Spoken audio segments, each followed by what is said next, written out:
प्रिय विद्यार्थियों, मैं Sonkiya madam, Christ church convent school Gadarwara. प्रिय विद्यार्थियों, मैं संस्कृत टीचर। आज मैं आपको बिंसा पाठा नर्मदा इस पाठ का अभ्यास समझाने जा रही हूँ। इससे पहले मैंने आपको पाठ का हिंदी अनुवाद समझा दिया है। सबसे पहले मैं आपको एक पदेन उत्तरम लिखत, एक शब्द में उत्तर लिखना यानी उसका उत्तर देना बता रही हूँ। उसके बाद एक वाक्य, फिर रिक्त स्थान, फिर सही जोड़ी बताऊंगी। तो देखिए, समझिए। अस्माकं प्रदेशस्य जीवनदायिनी का, हमारे प्रदेश की जीवनदायिनी कौन है? इसके उत्तर में आएगा का के स्थान पर, ये का है, इसके स्थान पर आपको नर्मदा नदी लिखना पड़ेगा। इसका उत्तर होगा नर्मदा नदी। खा नंबर देखिए, नर्मदा कस्मात स्थानात प्रादुर्भवति। तो कस्मात, ये कस्मात के स्थान पर हमारा प्रश्न बनता है अमरकंटकात। तो ये इसका उद्गम स्थान कौन सा है? अमरकंटकात। कस्मात तो अमरकंटकात। कस्या नाम रेवा, तो कस्या के स्थान पर इसका क्या नाम है वो हमको लिखना पड़ेगा नर्मदायाः। जैसे कस्यायाः है तो नर्मदायाः। अमरकंटक स्थानम कशिमन मंडले अस्ति, तो कशिमन के स्थान पर हमको जिले का नाम लिखना पड़ेगा अनूपपुर मंडले। किस जिले में है? अनूपपुर मंडले। नर्मदा कशिमन सागरे मिलती, तो यहाँ फिर आ गया कि कौन से सागर में मिलती है नर्मदा। तो यहाँ आ जाएगा अरब सागरे। कशिमन सागरे, तो कशिमन के स्थान पर अरब सागरे। मंडन मिश्रा कशिमन नगरे बसती, इसमें फिर से कशिमन आ गया।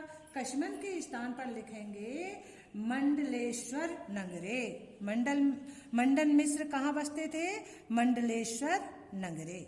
अब देखिए, एक वाक्य उत्तरम लिखत, एक वाक्य में हमें उत्तर देना है। का नंबर का देखिए, धूमधार जलप्रपात कुत्र अस्ति।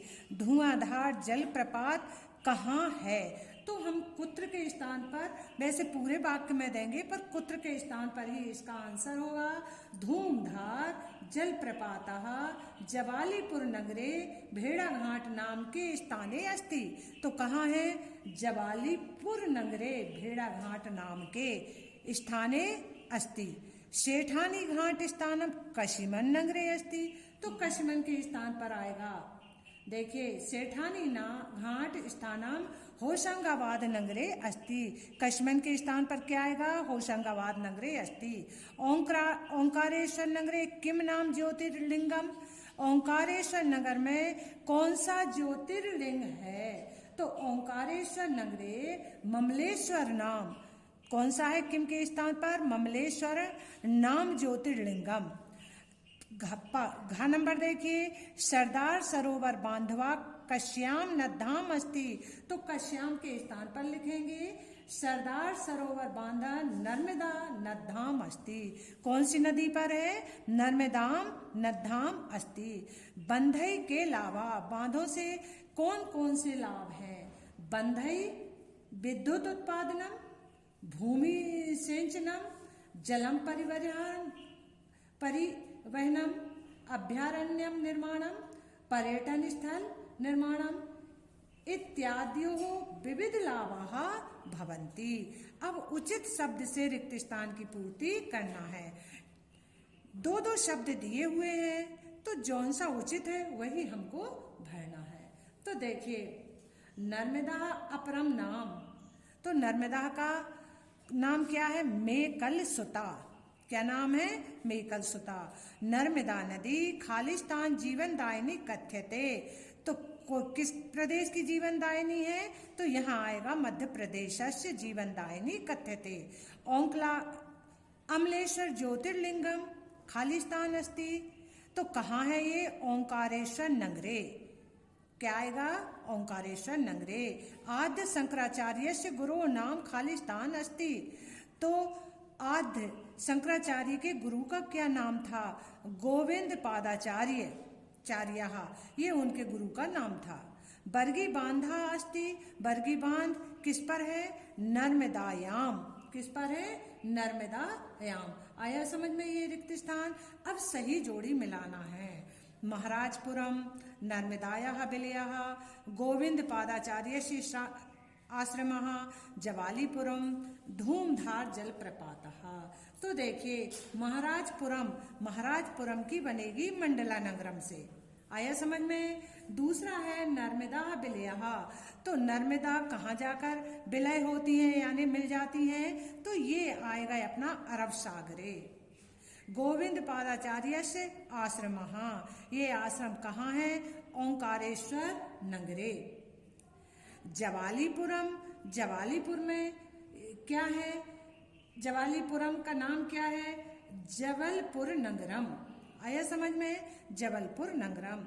धूमधार जलप्रपातः, ये आएगा भेड़ा घाट स्थाने। आ रहा है आपको समझ में? अब देखिए शुद्ध वाक्य नाम समक्षमाम अशुद्ध वाक्य नाम समक्षम ना इति लिखत। सही वाक्य के सामने हमें आम लिखना है और अशुद्ध वाक्य के सामने हमें ना लिखना है। नर्मदा अमरकंटकात् प्रादुर्भवति। नर्मदा का उद्गम अमरकंटक से हुआ है तो यहाँ आएगा आम।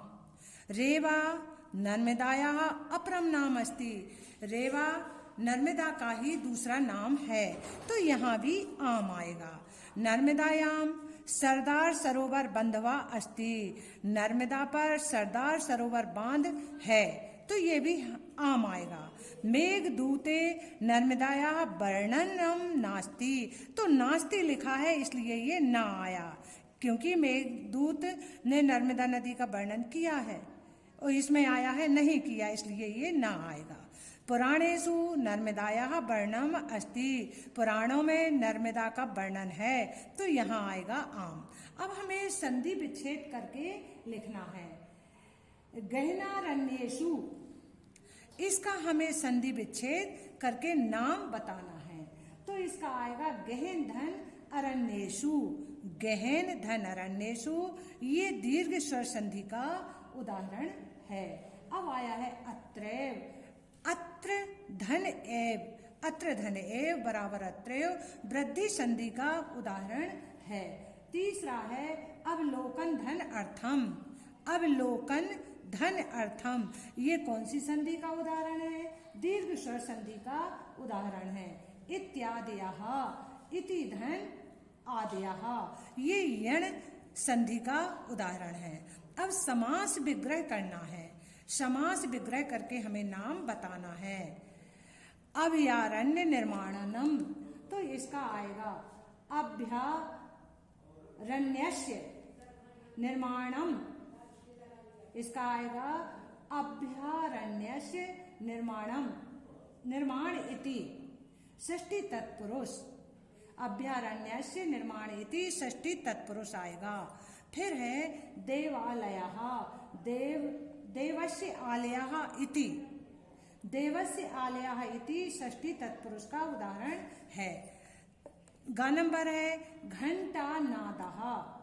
इसका होगा घंटायाः नादः इति षष्ठी तत्पुरुष का उदाहरण है। भूमि सेचनम।